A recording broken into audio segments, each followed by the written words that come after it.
I do always find some I pleasure agree with this. I know when where you're going. Yeah. when people who The are like sanctimonious. Yes. exactly Yes. so fucking Yes. sanctimonious, Yes. have, all of these policies about how other people should be living their lives in terms Yes. of their sexual Yeah. orientation. Like they're so fucking prudish. Yes. And then it turns out Which I don't they're yeah. fucking adulterers Yeah. and they're And they've putting got some weird they're putting stuff going on. balloons in their Yeah. shirt and, dressing up like Barbie. Yeah.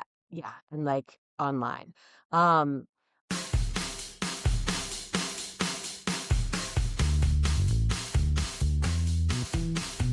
Welcome to Seriously, the podcast that dives into the baffling, We can't send them to a prison where there's animals, where there's livestock. the ridiculous, Like omelet's better than sex. and downright unbelievable political climate in red states like Louisiana. So we can't go there. There are no vegan jails.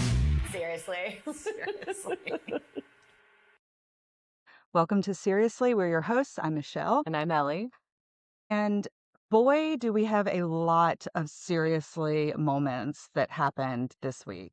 Yeah, it's been like kind of surreal. Like maybe would be a good word for it. Like weird.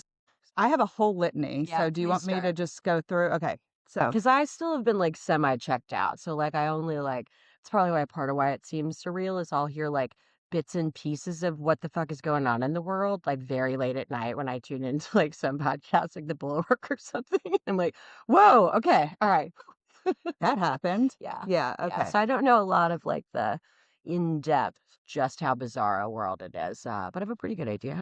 All right. Well, we're going to start with the Supreme Court struck down Colorado's law that prohibited the practice of conversion therapy on Trans Day of Visibility. Oh wow.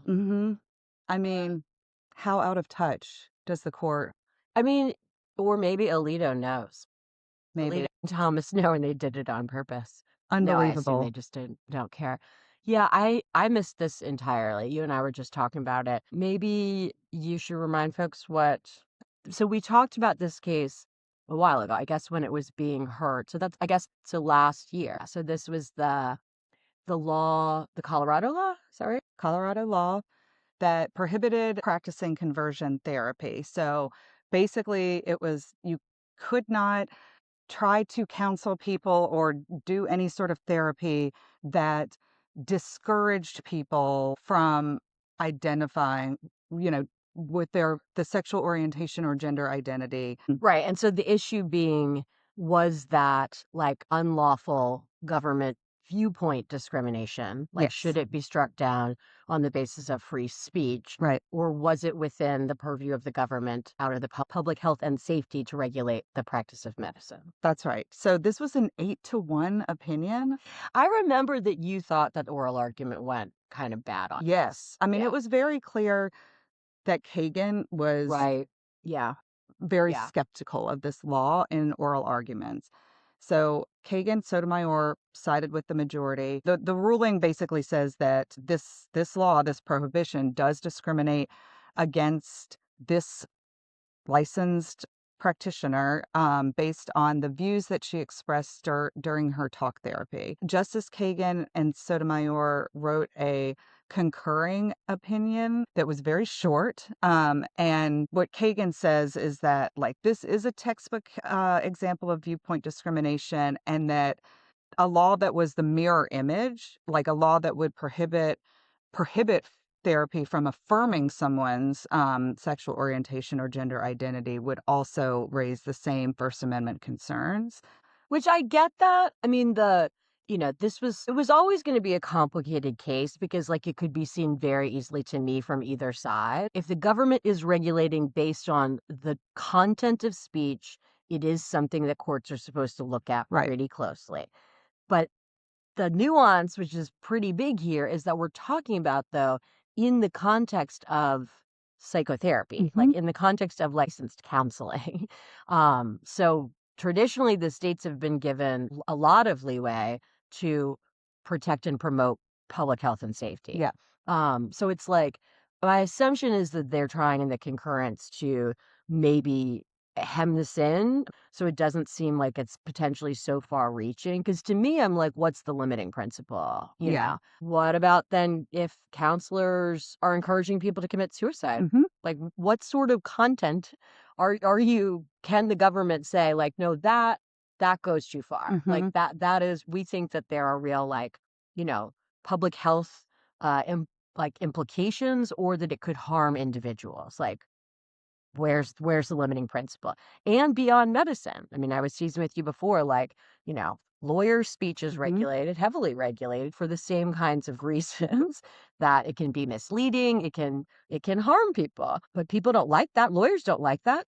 You know, if I were a bunch of different groups right now that would like less government regulation on my conduct.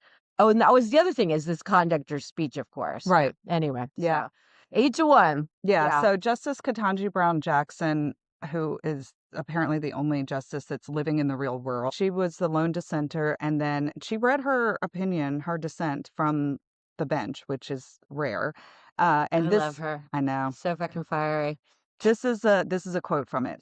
Ultimately, because the majority plays with fire in this case, I fear that the people of this country will get burned. Before now, licensed medical professionals had to adhere to standards when treating patients. They could neither do nor say whatever they want, but the court turns its back on that tradition. And to be completely frank, no one knows what will happen now. I mean, that is what it seems like to me, honestly. And again, I haven't read it, so maybe who wrote the majority? Gorsuch. So I mean, maybe he's got some super condescending. I'm sure he has some super condescending shit in there that's like dismissive, and tries to say, you know, like, oh, well, there's no reason it has to go this far, blah blah blah blah blah. But like, as Jackson is saying, and any lawyer knows, I mean, it's really opening a can of worms, Mhm. Pandora's box, whatever cliche you want to use.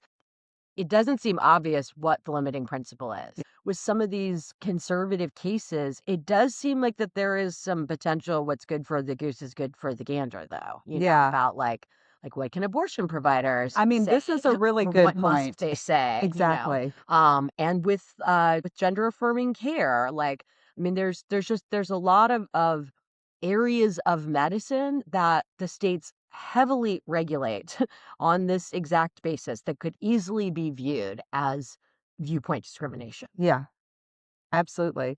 Yeah, it's interesting. I was thinking about that too. And, it maybe we'll see some challenges to the mandatory counseling laws and things Yeah. like that. And I mean, it is no longer relevant here, although, as we have seen, there have been some attempts, like with HB 575 last year, at least in the early iterations of that, to potentially get into speech, Hmm. with like referrals being made. I think Yeah. this case actually, It should probably foreclose, though, I would think. yeah, I think Yeah. it's strongly in favor of not banning people from sharing information about Yeah. abortion. Which that was always going to have some legitimate speech implications. Yeah. Because also, a lot of those contexts that we're talking about aren't even solidly within the practice of medicine, which is Hmm. the only reason the state has more purview in certain areas, like the practices of law, the practices of medicine, those sort of things, is because it's people who are putting themselves out into the world as experts, who like have a greater ability to be misleading, Right. basically, and to potentially create harm. Mm. With a lot of the referral stuff, the state should honestly have less purview anyway. Yeah, absolutely. Things are going to go to shit in the short term, but they could be used to benefit society in the long term. Yes, be I think that's careful one what of the you ask for. All right, Kristi Noem's husband, Brian, yeah. just spell your kids' names fucking normally. Like, why? Why do people do this? Brian is a good one. I've met a few people with that name, and it's like no one ever knows. Byron? No, it's Brian. Oh, I know, but like, is it really just like a clever spelling of Brian? Brian? I don't think so. It's a Okay. dumb name. Well, at any rate, he is living a double D life. He is cross-dressing and chatting online with fetish models.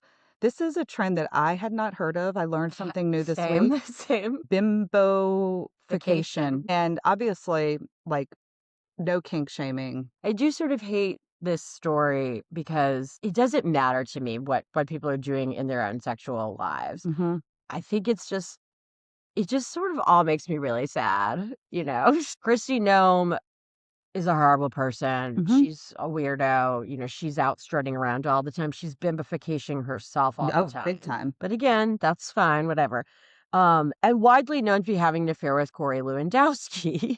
And so this is like, meanwhile, back at the ranch, what is going on with her marriage and her husband. So it's just all really sort of sad to me. Yeah. I think that, the thing that bothered me and the reason that I put it on my list is two things. One, if anybody in this family should be publicly humiliated for what they're doing, It's it's Kristi. Kristi Noem. It's 100%. not her I agree with husband. that. Like, it is sad. And for him to be literally being kind of dragged through the mud because she is such a despicable, vile human being. You know, I mean, obviously makes it more understandable why she's having an affair with another disgusting person, Corey Lewandowski. Yeah. But, you know, that's all real tawdry anyway. Yes.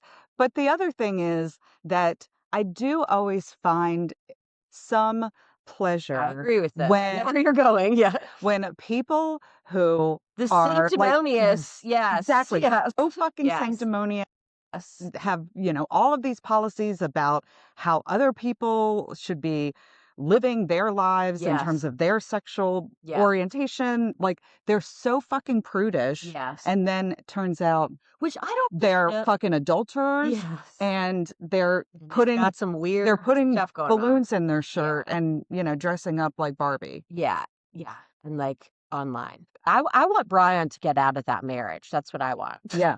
To be the outcome of this. I feel like, yeah, he deserves a better life than being Yes. married to a dog killing person who goes around, sending people to torture camps and Yeah. posing for pictures in front of it, and like widely known to be having an affair with a horrible person and sleeping with him on airplanes. Yeah. Brian, get out. Yeah.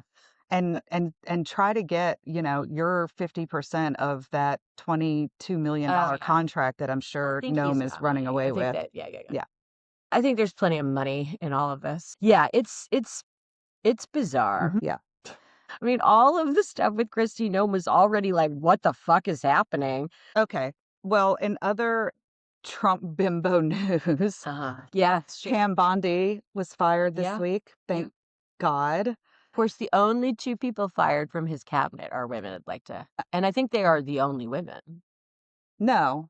Who else? Oh, Tulsi. Brooke. Oh, yeah. Tulsi. There's, and Brooke, agriculture. Yeah. Well, and the wrestling lady Oh, yeah. at education. Yeah. Yeah. Anyway. Yeah. I am not correct, but it is still only two women who have been fired. Mm-hmm. And Pam didn't even get a fake job. Oh, really? No, Oh, she yeah. didn't even get a fake job. I did hear her response. It was some like, of course, ass licking, like, President Trump is the greatest man in America. Working for him has been the lifetime. The Dow. Something about like, I will be going into the private sector and continuing my important work. I just heard this when I was driving. Does anyone know what that is? No. Yeah. I mean, I would assume she doesn't really know what that is because as per the usual with Trump, then this was announced on social media. Mm-hmm. I mean, things have not been going great with her, so maybe she had some inkling, but it seems like as with other people that he's gotten rid of, including Kristi Noem, that like she was in the middle of giving a public speech when that was put out on social media. Just like, again, like how big of an asshole do you have to be? I mean, I don't have a lot of sympathy or empathy for either Pam Bondi or for Kristi Noem, but like, I mean, one would hope for like some basic level of treating. No, I want no, nope. I want ultimate humiliation for every single person that It's true. 'Cause you orbits should never hit this wheel. mess. Yeah. But in other words, unless Pam Bondi has been fully planning an exit strategy, then like this is a real TBD situation since you're finding out in real time at the same time the whole world finds out. Well, it seems like Kristi Noem's husband's going to need a divorce attorney, so maybe Pam can go do that. She'd be good at that job. Yeah. Okay. But yeah, I guess just to go back with that real quick, I think she will A go monster. down in history, at least so far, as being the worst attorney general in the history of the country, including, oh, now I forgot The his Watergate name. guy. Yeah, what's his name? Yeah, who went to jail. And I Yes. think that's right. That is right. I mean, like that guy was committing crimes, Mhm. but it was like still sort of in like the purview of trying to be in the government in a reasonable way. Like she's just fully run a weaponization machine Mhm. and just destroyed every norm and law that we had about what the Justice Department is supposed to do. But the bad part is, of course, is that who's going to come next? So right now, Todd Blanche Well, of course, yeah, is stepping up acting. as Yeah, acting, yeah, but right. Who's, again, Trump's actual own lawyer and the one who had all the helpful meetings with Ghislaine. I mean, regardless of who the actual person is, it's not going to be better.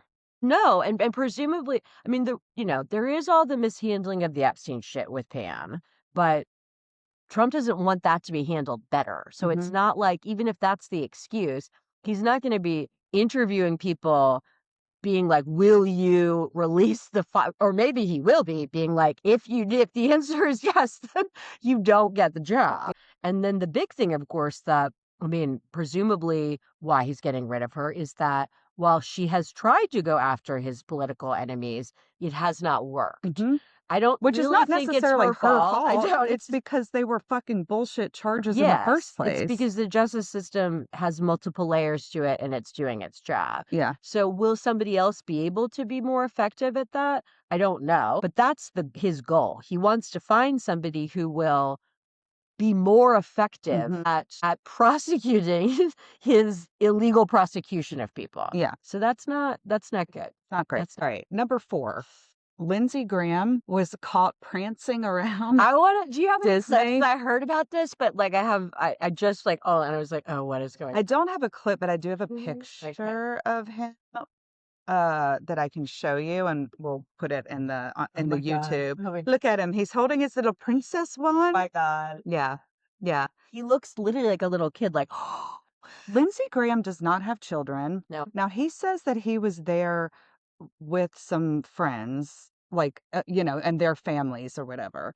But, like, people with no children should not be at Disney. I mean, it's weird. It is. I mean, he is a weird man, but that's very funny, actually. But the best part about it is that when that picture, made it onto the internet, and he was just getting completely. What was, because But at the time, at that same time, what was happening with Iran? Something. he's Yes. basically the architect of this Iran war, Yes. unnecessary Iran war, and we're waging it. Oh, yeah. We're sending fucking Marines over yeah. there now. Yeah. Like, there was a fighter pilot Oh, yeah. shot down this week. Like, the Strait of Hormuz closed. Yeah, I mean, the world is in chaos yeah. because of this one decision Mhm. that Lindsey Graham was like literally do it. the biggest cheerleader Let's do for. it. Yeah. Yeah. So anyway, he thought that he had plenty of time to go on vacation, and then he responded to this trolling of him and his little princess fantasy, by posting a bunch of pictures of himself like shooting guns. Oh my God. Well, yeah, because he was the only part that he was focused on with that is that. This doesn't make me look masculine. That's right. And like, Mhm. but yeah, there's always a lot of questions about his sexuality. Again, Mhm. don't care, but like the man is gay, let's be honest. Like, so this is sort of feeding into that. So Mhm. yeah, rather than pictures of him though, like doing work, then it's Mhm. just like, to me, that it would be like, I need to clearly show to people that like, I'm basically always working. I Yes. did happen to go on this one fucking vacation. No, it's just Yeah. pictures of him not working, Yeah. but doing something. The other thing that was happening during this is when they went on a 2-week vacation, when they had not yet solved the shutdown. Department of Homeland Security shutdown. Yeah. War, shutdown, and they went on vacation for 2 weeks. Who gets that much vacation? Who gets that much vacation, period? And in particular, even at anyone's regular goddamn job, if there was that much crisis going on and you were in charge in any way, you'd be canceling that fucking vacation. Yeah. We're working through it. The next thing that I want to say is that, so the same day that Pam Bondi is fired, that morning was the oral arguments in the birthright citizenship case at the Supreme Court. And the president went to this was the most seriously thing in the world to me. Honestly. I mean, no president has ever done. No, because you don't do it. Yeah. It's so weird. Yeah. And just so people know too, like, because if you haven't been to the Supreme Court, it's a very small Mhm. setting, actually. Like, you can see you're very close to the bench. They can see anyone who they know who's there. Like, it's really very, very intimate. It's Mhm. not really what you would expect when you sort of think of this enormous gallery. And they bring in like the elected people at the end and put them right at the front. Mhm. And like right at the front is like 10 feet from right at the back, which is like 3 feet from where the bench is. Yeah. It's so obvious that the point of this is to be like, remember me, Mhm. like for intimidation. But It's like a mob boss Yeah. coming in and sitting in the That's right. courtroom and staring at the witness. That's exactly what it's like. Yes, exactly. It's the kind of thing that most people would know is a bad look, because it's also, I mean, this does involve his executive order. Obviously, it's about Yeah. birthright citizenship, but it's not even like, which just would have been weird too. But say it was like the Trump immunity decision. Mhm. I would have thought that was a little bit more normal. For him to go Yeah. for that. Yeah. You know, Well, like because he's he's litigant. yeah, You exactly. know, I mean, he actually wasn't president, I guess, at the time too. Yeah. But that would seem like a little bit more normal. But I Yeah. really think that this birthright citizenship thing is like his legacy. I mean, this Yeah. is what he wants his legacy to be. I'm sure that Stephen Miller was like, Mr. President, what you should do. You should go You should stare go. them down, Yeah. stare them down, let them Ugh. know who's boss. This is, while so many of our checks and balances are just falling to the Mhm. wayside, then and the Supreme Court is a piece of shit. This is the reason that federal judges have lifetime tenure, Mhm. is for this exact purpose. Like, in our country, we wouldn't have really imagined that a president would do something like this. Mhm. But this is the purpose. Even if the president tries to act like a king, maybe those folks will be intimidated, maybe they won't. But at the end of the day, that guy can't do jack shit. I mean, he could call for their impeachment, but Yes, yeah. yes. All right. Well, we don't need to get into the details. Most analysts think that the arguments did not go well for him. They shouldn't have.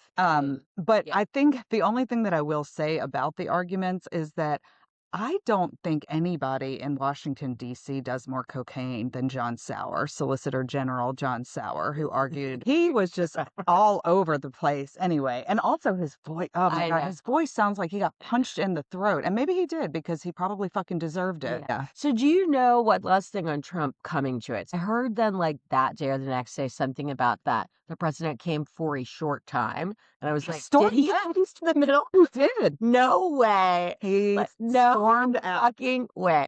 So in the middle of the argument Yes. on that case? Yes. Wow. Okay. All right. Well, that was probably planned. But that's outrageous. I mean, that's even worse than going.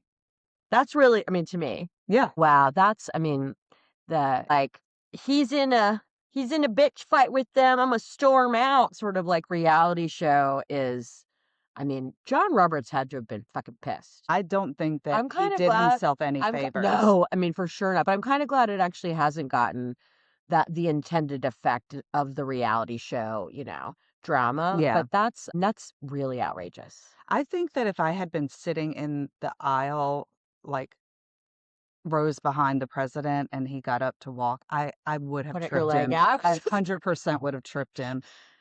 You would have just gotten shot by It would have worth it. Why is our country being run by people who are only performative, right? No substance, just performance, who are just aimed at trying to bring out the worst in our system? I don't know. It's bad. Okay, well, And surreal. Back to the surreal. That is fucking surreal. The president goes to oral argument at the Supreme Court on a case that he has nothing to do with and then storms out in the middle of it. Good job. So Trump, like, fairly apropos of nothing, I think, finally, like, gave a live speech to the country about the war.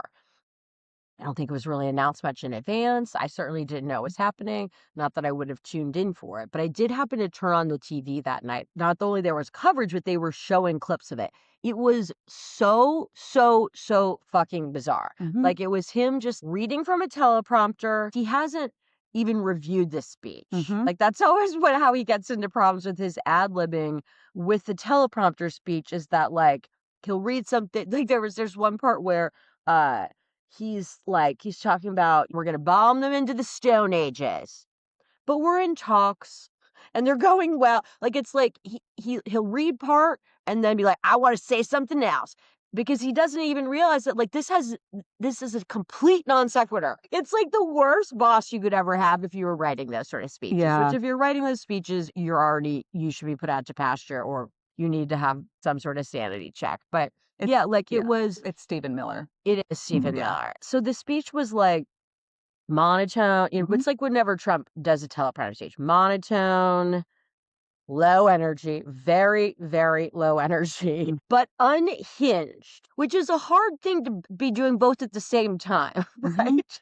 I mean, Trump is sort of can be the master of that, but you expect that things are going to be like, either boring or unhinged. This was both. And I think the speculation is the reason he did it, of course, is because like markets are tanking. Well, markets tanked worse after this. It had the opposite effect, not surprisingly, because there was still no plan, no rationale for why we're there, no real reassurance about anything.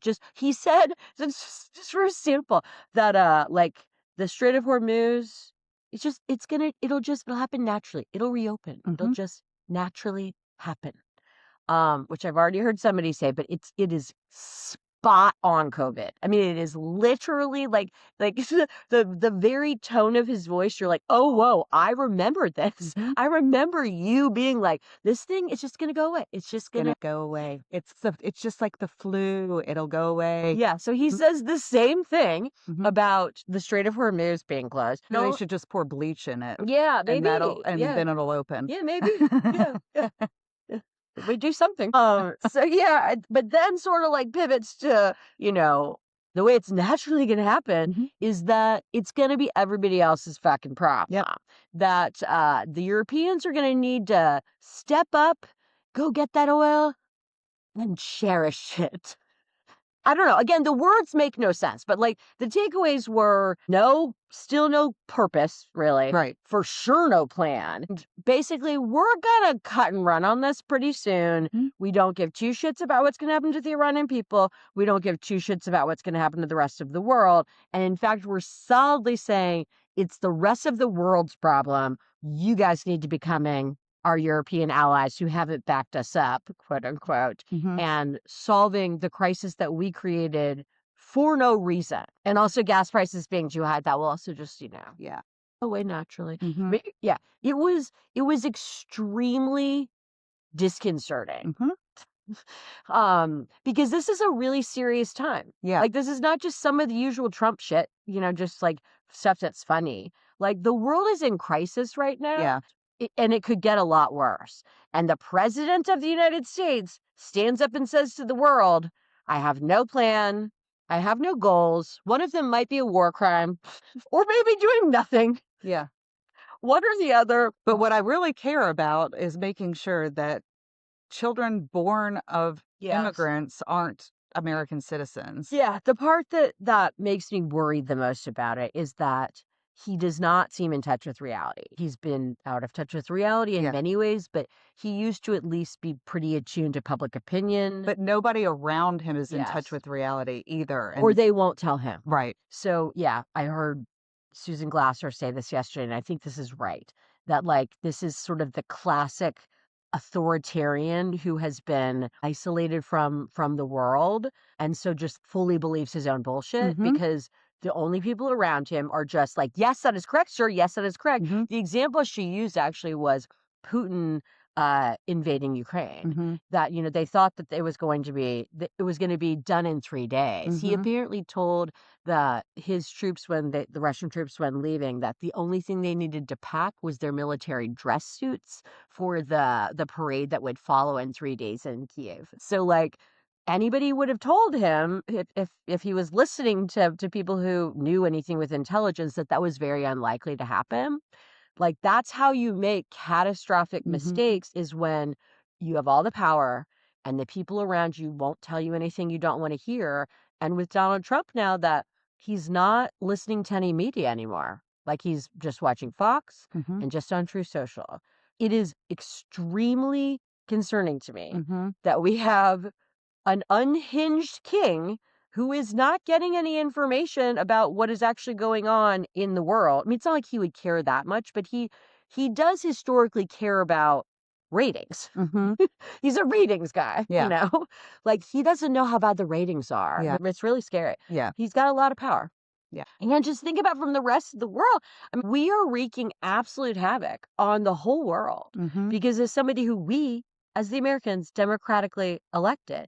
And now apparently we have no way for Congress or anybody to step in and do anything about it. I mean, that's terrifying. And it should be the fall of the United States as the Roman Empire. The damage is going to be so long lasting. Mm-hmm. And truly, I think it will mark actually like the decline of American power, influence, anything in the world. We can't be trusted. No. And the American people can't be Yeah. trusted because we knew all of this. That's right. And elected him again. Our democracy is not healthy. Our electorate is not healthy. We have too much power. That's a recipe for disaster. Anyway. So while all of that was happening in the world, Thinking it was honestly, happening. 3 of those things were just happening on Wednesday. But also on Wednesday, something that really should have been a moment for America to come together and celebrate That's right. was the Artemis II launch. I know. It was so fucking cool. We're going to the moon again. We're not landing people on this mission, but we're going to the dark side of the moon, which is something we've never done before. We're traveling further away from Earth than we've ever traveled before. And it's really fucking awesome. And those astronauts have trained for years and years and years. And this should have been, I'm going to cry. This should have been their moment in the sun. They, like, every single young person, all eyes, all attention should have been on them and their mission. And Trump fucked it up. And I told you earlier that, like, yes, I got really teary when, like the next day, maybe a couple days later, but heard like a clip of it on NPR in the morning. Luckily, my dad still watches like the fucking Today Show every morning, so Yeah. he knew that it was happening. He picked my daughter up from school that day, and so they watched it good. together. I mean, this does harken back. Yeah. And I mean, you would have been a little. I mean, this was obviously one that went quite badly. No, just Challenger. Challenger. Yeah, I was trying to remember how old I was. I was at our babysitter's, and we usually watch Little House on the Prairie at that time of the Little House day, on the Prairie. but we didn't because the Challenger mission was happening, and so all of us were like gathered around the TV watching it. Yeah. And like legitimately were traumatized by watching it explode. So I was in 3rd grade, and just for people who weren't alive and don't remember, then of course it was the mission where there was a teacher that was on it. So it was a very big deal in elementary schools across the country. So like in my 3rd grade classroom, they like wheeled in a big TV, one that was like this big and this wide, so deep, like TVs that were 4 feet deep on a cart. Played it, and we're all like, and then it explodes. Yeah. And I want to say, I don't, this is a shout out to my 3rd grade teacher, Miss Lieber. I think she's in Florida now. She was a great, great teacher. And I remember it very, very well. She was very calm, and she was just like, okay, all right, like turned it off. And so she's like stepped in front of the TV. And I don't remember what she said. Like, we knew that something had gone wrong. Obviously. But she handled it very, very well. And I can only imagine how stressful that was. Like, oh shit, we just decided to like have like 25 in America. Every child in America live watch a space shuttle explode with a teacher on board. In addition to actual astronauts. Yeah. So it was it's like the JFK assassination. It's one of the things of like our childhood that everyone remembers where they were and what the circumstances were. So that one didn't end well, but again, just shows like as a country, then these are big moments. They are big we moments watch together. Yes. These are things that, that cut across partisan divides, and that we can be like really like kind of patriotic about. Yeah. That's why it cuts across the divides, which I mean we could use now more than ever. But nope, because Trump had to storm out of the Supreme Court, fire Pam Bondi, and then talk nonsense for 20 minutes. If I were those astronauts, I just wouldn't fucking come back. Yeah, I don't think Be like, it's good luck, true. guys. I know, it's true. Good luck, Yeah. guys. Yeah. Okay. All right. Let's get into our, I mean, that was a lot, but I let's get know. into our topic. This is going to be a long episode. Sorry. There was also a lot of action at the Yeah, Louisiana of course. legislature this week. So I want to start with Senate Bill 310. This is the signs of hope.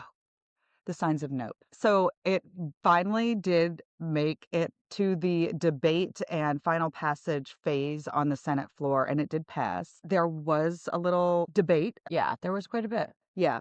So Senator Cloud introduced the bill, and as she did pretty much the same way in the committee, we're just trying to make sure that people know about all the resources that we fund and all the great things that are available for pregnant people in Louisiana.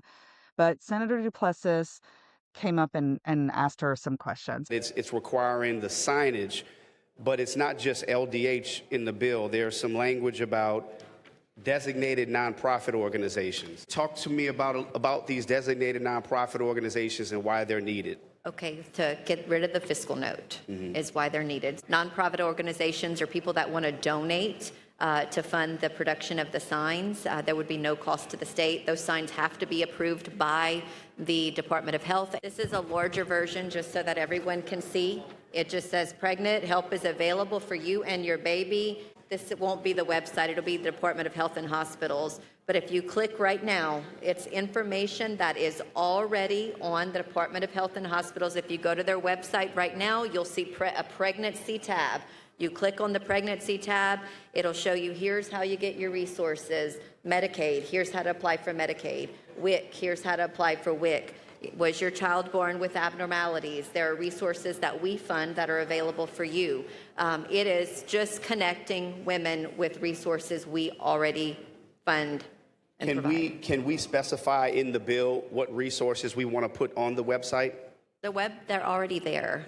I'm not looking at changing anything that's already there. Have you looked at it yourself? I haven't had a chance to look at it. Do they contain the pregnancy resource centers on the website? I have not seen that. You're welcome to look at it. So this was a big change, to be clear. This is also why, of course, Royce hasn't seen it, because it has never yet been announced what they're even fucking talking about what website they're going to link it to. That's right. I assume that there's been questions and some pushback about, are we building a website? Because there are resources that are out there. So we'll see what happens. I think it is more than safe to assume that the intention here is either that they quietly just don't really link it to that website, or that they do, but then they put on that website, as Royce is asking, are they a bunch of specific sending people to the unlicensed pregnancy center. That's right. I did really appreciate that he brought that up. Yeah, it should be in the bill that it's clear what the website is. Again, it exists. There's going to be you can just say now. Why wouldn't you just put that in the legislation then? Maybe some parameters about what can be on that page. Yeah. Because they have wanted to keep this entirely amorphous. And that, it just opens things up to who knows what we're going to be sending people to. What's so interesting to me about this, though, is that this bill and then the Sue Everybody bill last year, I think that Ben Clapper, the executive director of the Right to Life, is not only being cagey with the public, but I think he's also being really cagey. I think that he knows exactly what he's trying to do. He's got a strategy for how to build these pieces of legislation.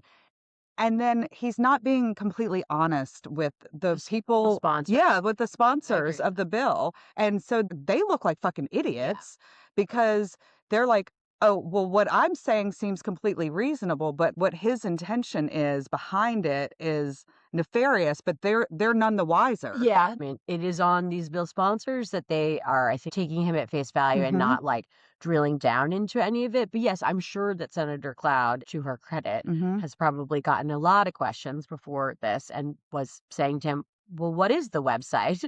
Does it already exist? What does it say? Are we building a new website? Maybe that should have been sussed out on the front end. But yeah, I'm sure that it was presented as there's nothing to see here when the bill was drafted. And maybe there is not. Maybe there is literally nothing to see here because there is no website. We're going to build one out of whole cloth for no reason. Yeah. That solely sends people to Yeah. unlicensed pregnancy centers. But I do think it's interesting that it seems like every year they're working with different people. Yeah. And maybe that's because they keep burning the fucking people in the previous maybe. session. Anyway, hope, all yeah. right. Senator Duplessis asked Senator Cloud a couple more questions that were great. So let's listen to that. I want to be clear for the record that if there's an unexpected pregnancy, teens, young women, that we want to make sure that those resources are available. My concern is whether or not these nonprofit organizations are going to be subject to state regulations, state oversight. Are they going to be free to act as private agents on behalf of the state? This bill are doesn't. they subject to regulatory oversight? This bill doesn't send anyone to nonprofit organizations. This bill sends them to the Louisiana Department of Health and Hospitals, and which the Department of Health and Hospitals offers them services that we all approve budgetarily. So there's no reference to the pregnancy resource centers on any of these websites? Not that I have seen. I'm not going to say 100%, but if you want to look at it, take a look at it yourself. Are you aware that there have been instances where some of these pregnancy resource centers, they've actually disclosed personal health protected information because they're not subject to HIPAA? Well, this bill deals with connecting moms with resources that we all fund through the state, and it allows for generous people who want to donate to help produce the signs so that we don't have to pay for them. That's all that the bill does. Well, yeah, but we through the state fund those organizations. Yes.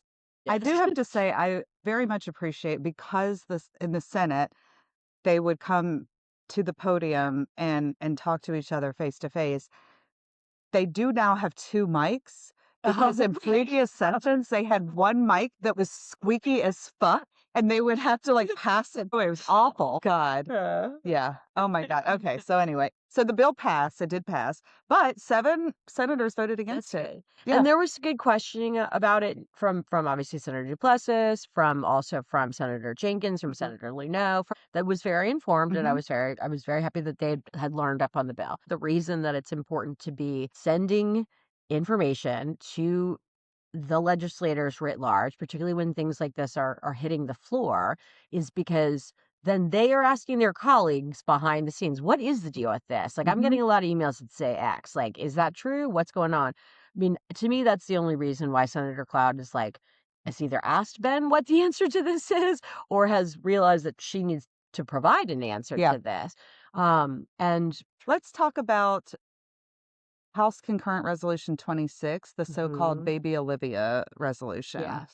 So this was in House Education. Have we talked about this on the show? We talked about it last week. Okay. We did a Yeah, little these bit of, we did a These deep dive. conversations start to blur to me when we've talked about what. So it was in the Education Committee, and the hearing went kind of exactly the way that I thought it would. It was this is really important. A bunch of members of the committee thought, oh, yes, we should be teaching this to kids. This is great, yada, yada, yada. Again, same as we were talking about before with the bill is not clear about what exactly the video is going to be. 100%. Whereas Right to Life is taking the approach here of describing something that if you know what we know, you can tell that's what they're referring to, but it does not actually say that. That's right. So it's particularly not transparent and potentially misleading. That's 100% correct.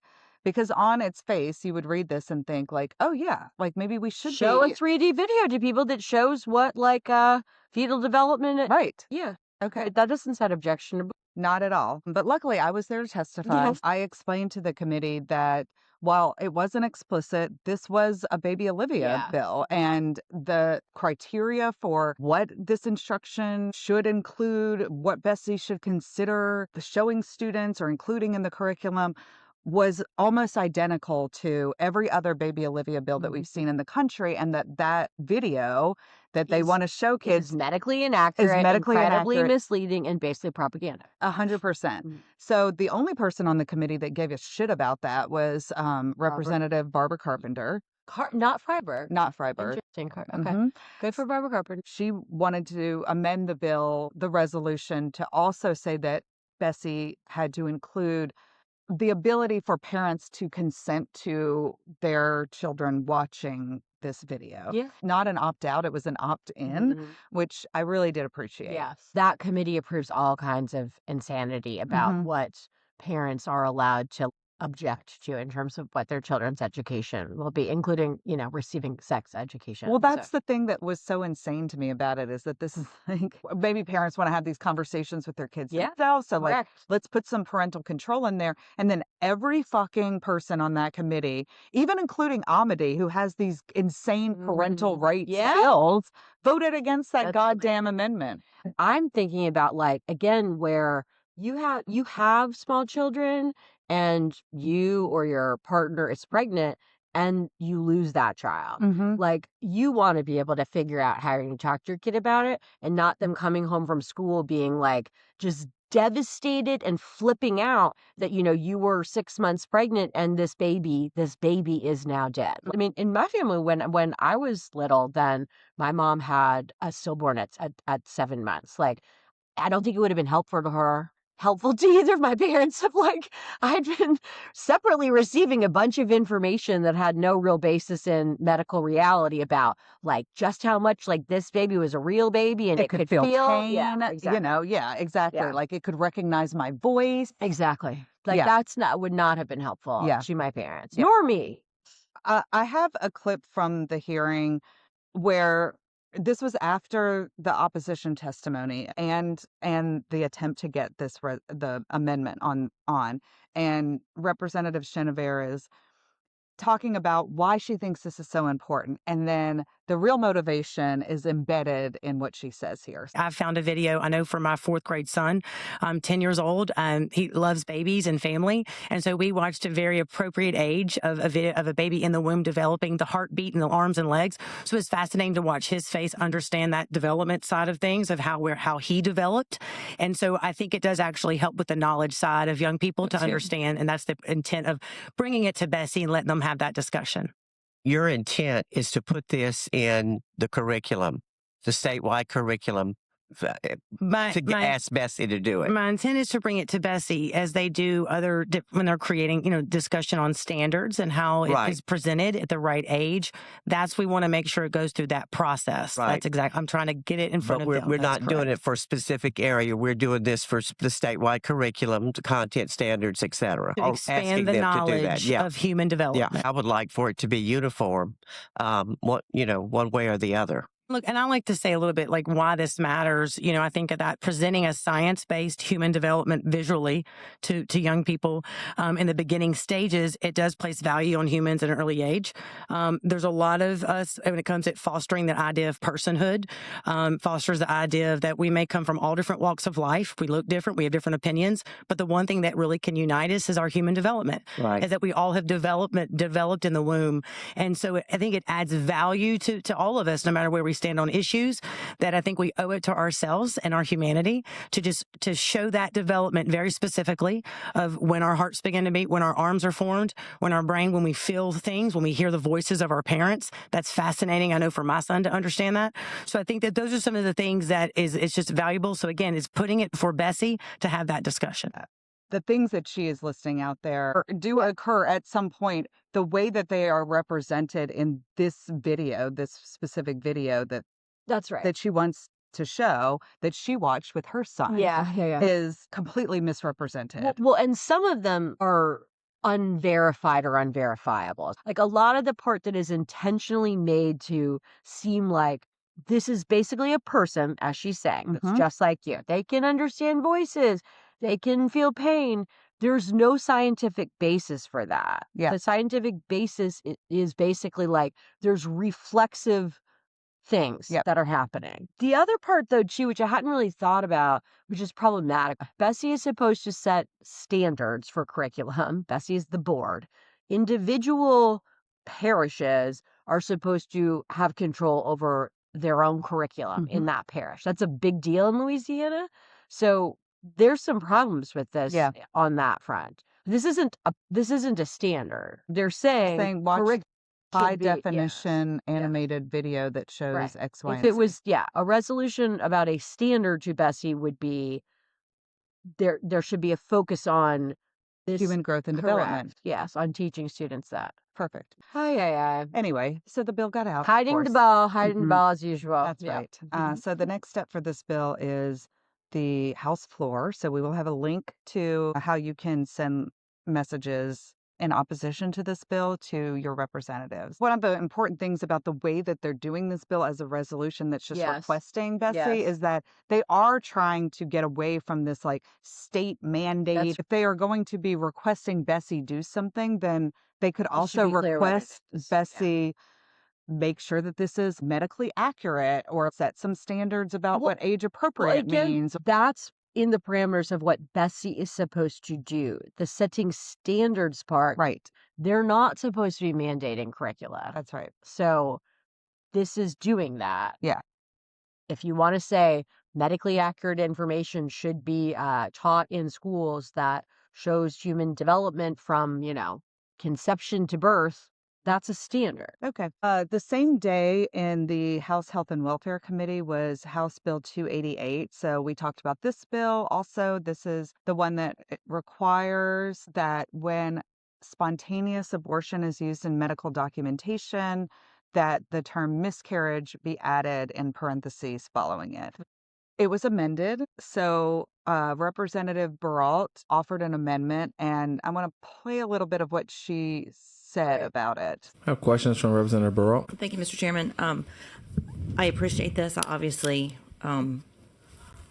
very much understand and appreciate the perspective of the people who are seeing this on their medical records.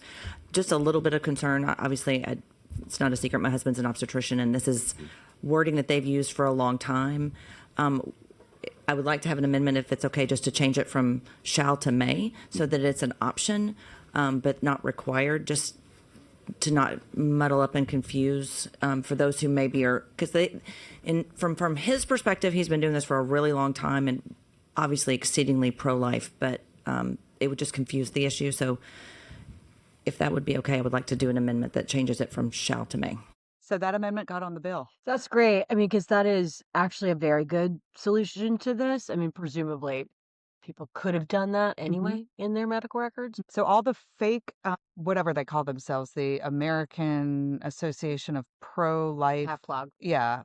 Pro-life OBGYNs, they can do this if they choose to. Yeah. But it's not going to be mandated that every OBGYN so do that this. confusion will not ensue in our entire system. Correct. And that whole EHR processes and or billing systems won't have to be recreated solely for Louisiana. That's right. Yeah. So that's a good Well, good job. outcome. Yeah. Yeah, good job. Excellent. All right. I have two other bills that are not necessarily ones that are the focus of our work. Remind folks about this bill. All right. Well, Which so one is it? my best friend, Representative Raymond Cruz, He loves me.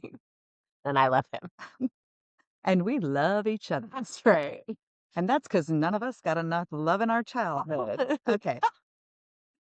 My musical friends will appreciate that one. Okay. So House Bill 65 is Cruz's bill where he wants to limit the number of times that elected officials have to endure The full hour. a full hour hour. of sexual harassment training. Yeah, we did a whole musical reference on this one before. We It's in the Rent reference. Yeah. So anyway, that's this one. Okay. Yeah. Only it should be just 1 hour in 4 years. Yes. Because those 3 hours that they're going to be saving, who knows what amazing shit they'd be doing.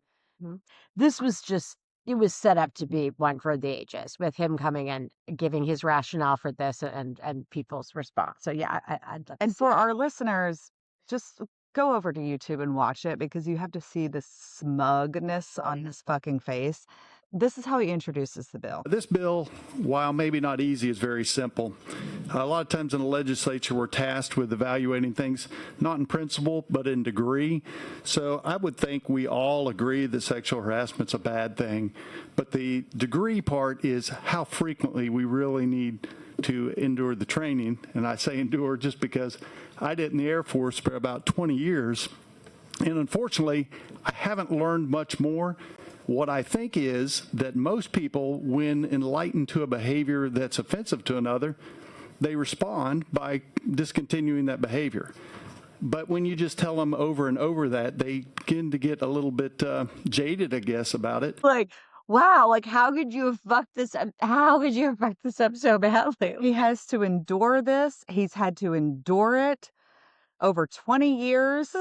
And he obviously has not learned much more. When he's talking about like about the degree, he doesn't say it, but he wants to be like, what's really the degree of sexual harassment? What's the degree we're talking about? Which is really why he doesn't want to watch the video. But I love it that he's like, it's like, you know. And obviously, if you see it one time, you're like, okay, this is unwelcome behavior. If you keep seeing it, then you're like, I'm gonna fucking do that unwelcome behavior. Because you're just annoyed. You got to keep seeing a 1-hour video every year. Also, P.S., what this really is an indicator of is that the training videos need to be better. Not that there should be less of them or that the frequency should be less. It's that the video should be better. Anybody who has watched those are very annoying. Terrible. They're very annoying. Terrible. They are. I mean, I say that without reservation. But they are important. Yeah.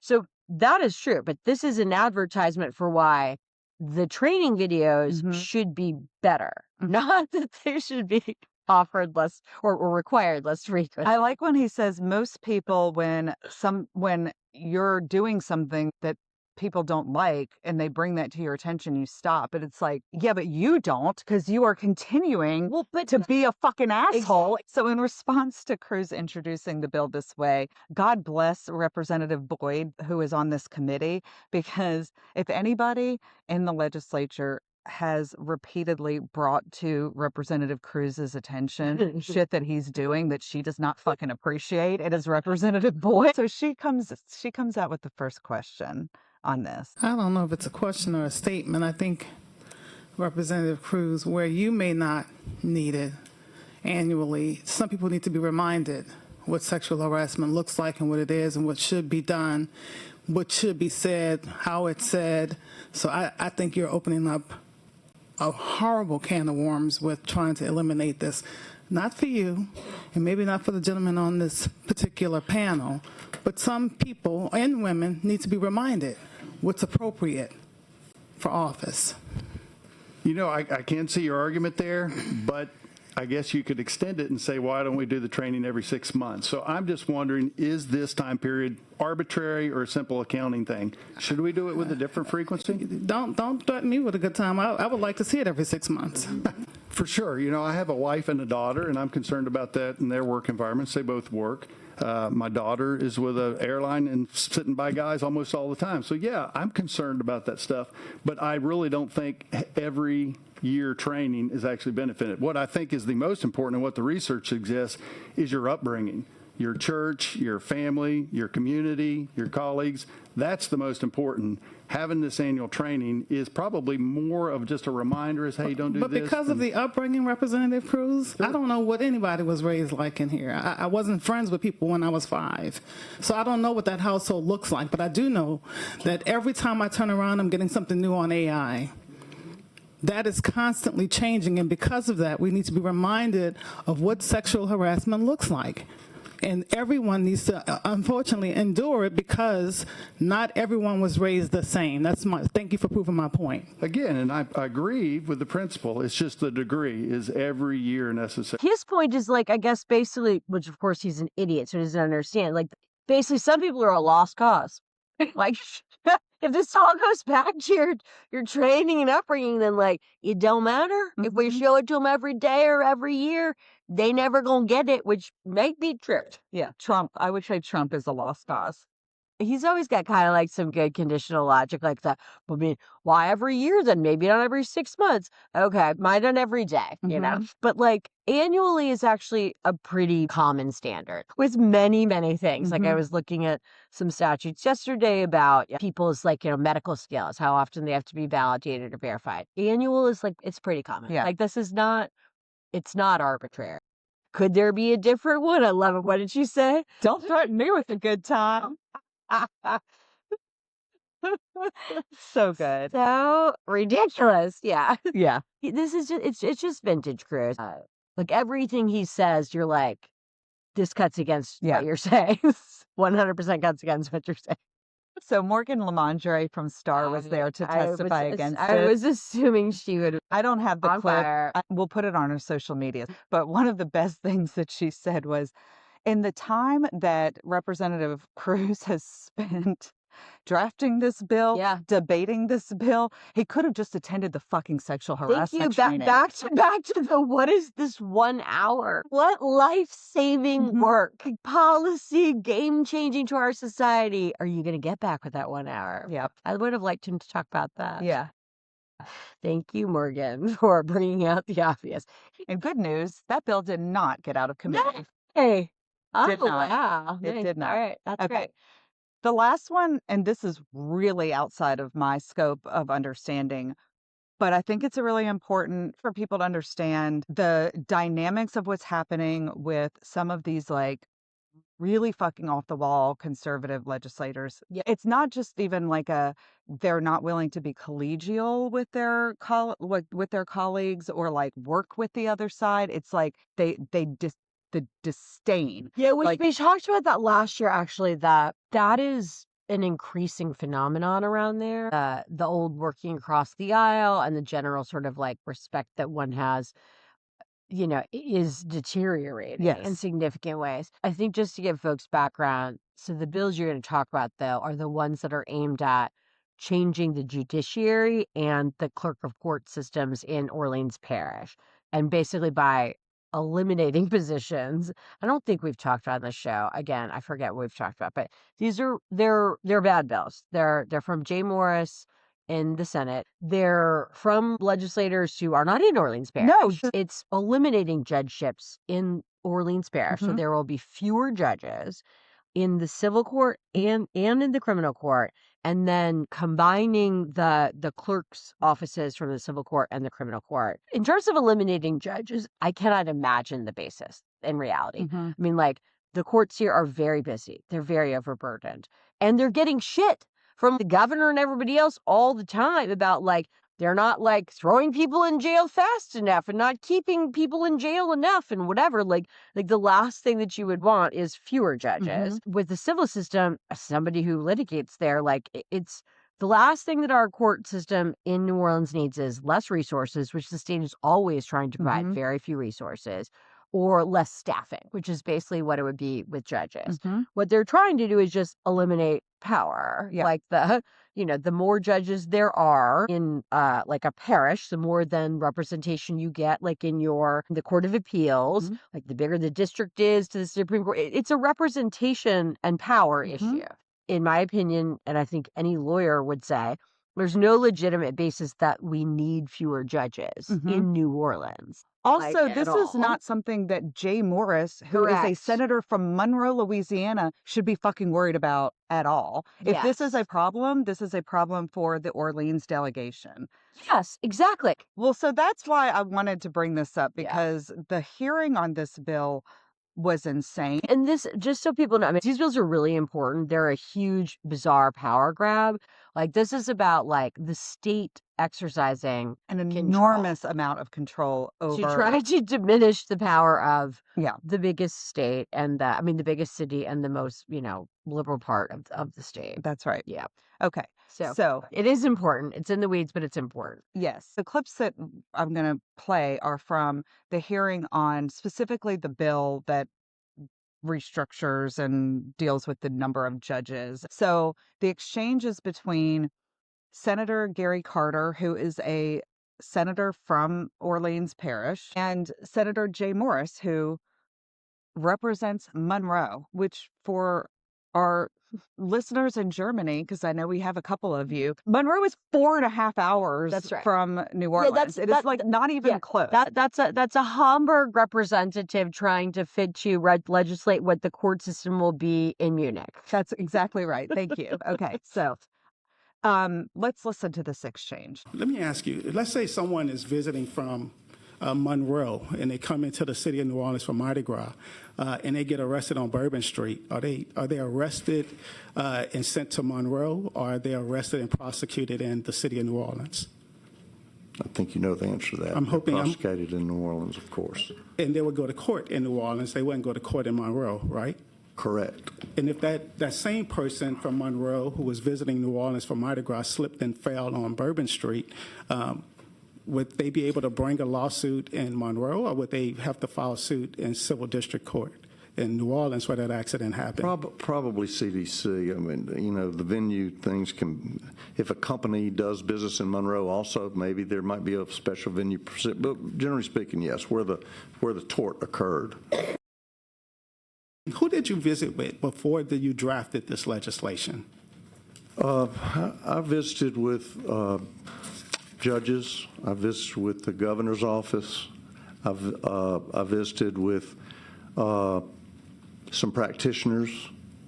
Did you visit with any of the elected state senators for Orleans Parish? Of course not. Did you meet with any of the elected state representatives for Orleans Parish? Absolutely not. Did you talk to, I mean, you talked to your justice at your court. Did you talk to justices for the other parts of the court? No. Let me ask you, when you drafted this bill, did you take a visit to any of the courts that's referenced in your legislation? After you filed, No, I didn't. Did you meet with any judges in New Orleans? You said you met with judges. Did you meet with any judges in New Orleans before drafting this bill? No. And the bill only affects judges in New Orleans, correct? Correct. You said you met with the governor's office regarding this bill. What elected officials, the city council members, the assessor's office, the clerk's office, what elected officials did you meet for Orleans Parish with this? None.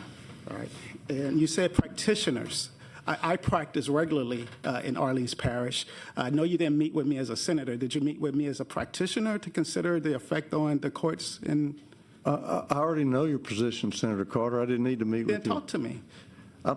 I don't have to. I don't have to meet. I don't understand this line of questioning. I don't have to make, you know, the law has a thing and it says that res ipsa, it speaks for, you know, something like that, speaks for itself, or is ipsy dixit, is so because I said it so? That's the legal maximum you're it's looking neither for? of those.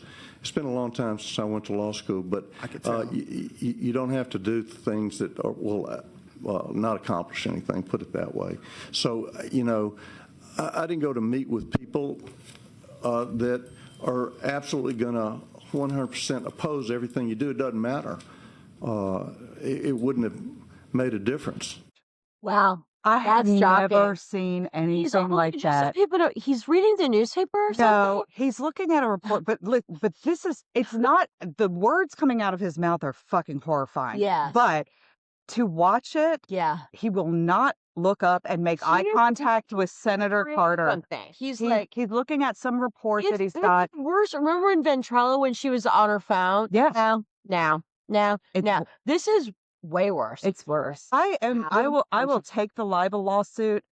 He is a fucking racist, and he could not stand to be questioned by a black senator. Interesting. That is 100% what is going on there. Could have been out of another time. I had not thought about that. It's the first time I saw it, but it certainly looks like you could be watching that in black and white. That it's from a different time. 100%. Let me just snaps to Gary Carter for knowing all of his goddamn Latin. All of his goddamn Latin. And Senator Moore's like, I don't freaking remember. It's been a long time since I was in law school. I love that Gary Carter's like, yeah, I can tell. Well, I know. I love that. The point at the beginning, too, is important. So, like, I assume, again, about isn't it true that somebody from Monroe, you know, if they get hurt here or they hurt somebody or, you know, they get accused of a crime, that's all going to get prosecuted or, you know, handled here in the civil system. Like, I think that's probably because, I mean, that's a big thing that we, you know, people in New Orleans have talked about is that, like, the city, all kinds of people come to the city. So it's not just, so the volume that the courts are handling, in other words, are not just based on the number of population, right? Which presumably is part of the argument that's being used. It's like in Shreveport, then, you know, there's only this many judges. Baton Rouge, there's like this many judges, which I don't know those numbers. I'm sure they've been thrown out. Maybe they were in that report he's leafing through. I doubt they're significantly different, but I am sure that there are more judges here. That's a red herring. You know, like there's tons of people that are coming here who are getting in trouble or who themselves are the victims of some sort of crime or civil tort. So that's what Senator Carter obviously is getting at with like those questions at the beginning. Of course, like Jay Morris is acting like that's like, this is like asinine. Like, why are you even asking me this? That like your argument that there's only so many people who live here has nothing to do with how many suits are brought here. So that was sort of bad enough. Oh, so much worse. Well, I just can't believe that. I mean, not just the dismissiveness is, I don't think I've ever seen anything. It wasn't like dismissive. there. It was disrespect. Blatantly. Yes. Like not just disrespect in the concept of it, which is disrespectful anyway, right? That like you didn't talk to any of these people. The disrespect he's showing in the hearing. But yeah, so it's really shocking. The lack of need to even justify why you didn't talk to anybody. It's also all black people here too, so let's be honest. No, but that's 100% why he's doing it. It's it's racist in the way that he treats Senator Carter. I know. The whole concept of the bill is racist. I obviously say at times, why would I have talked to so-and-so about this bill? I know they're going to oppose it. Why would you say that about something like this? We're talking about like just like a restructuring government sort of thing. Maybe they would oppose it because you're not fucking from here. True. Jeff Landry wants this to happen. I could and tell so from the he minute found one it was. the most racist fucking person in the goddamn legislature, which is like a very, very high bar. He cleared that.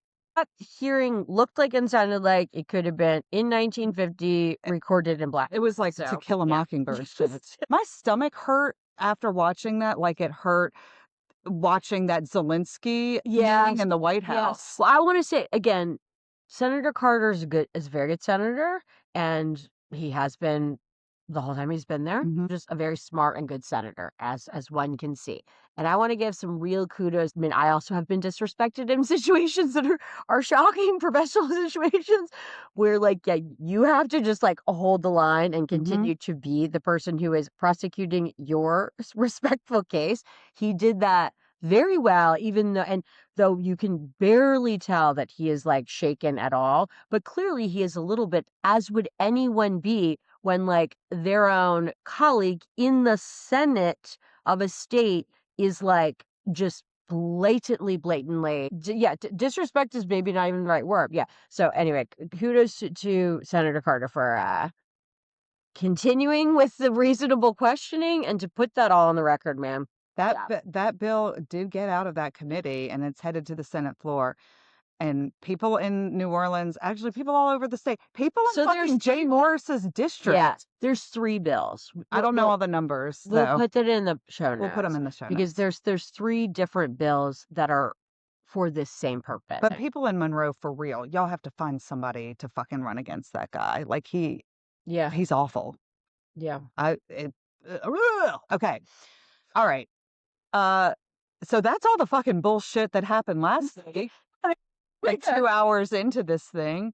Yeah, I'm going to need another cocktail. So let's talk about next week in the House Health and Welfare Committee. Yes. So this finally, for real, this time all 3 of the UPC bills. So Representative Freeman's HB 611 to require the Department of Health to license the UPCs because they are providing healthcare services and so should have to be licensed and regulated. That bill will be heard this Wednesday, April 8th, and both of Representative Landry's bills. So back to protecting the public health and safety where we started here. The state has a role to play. So super reasonable, super basic things that like really should not be controversial. You know, spoiler alert, there's a lot of opposition, opposition. So it would be great if folks could weigh in and let the representatives on the committee know that these are common sense things that the public should expect and that the government should require. So it'll be a big day. We will be talking about that next week. And in the meantime, Ellie, what are the people supposed to do? Rate, review, and subscribe. That's right. Hopefully next week, then we'll have good news to report. Hopefully. But we will for sure have news to report. We'll have news. It's going to be a banner day. in House Health and Welfare on Wednesday if folks want to tune in. We'll see you next week. Thanks, everybody.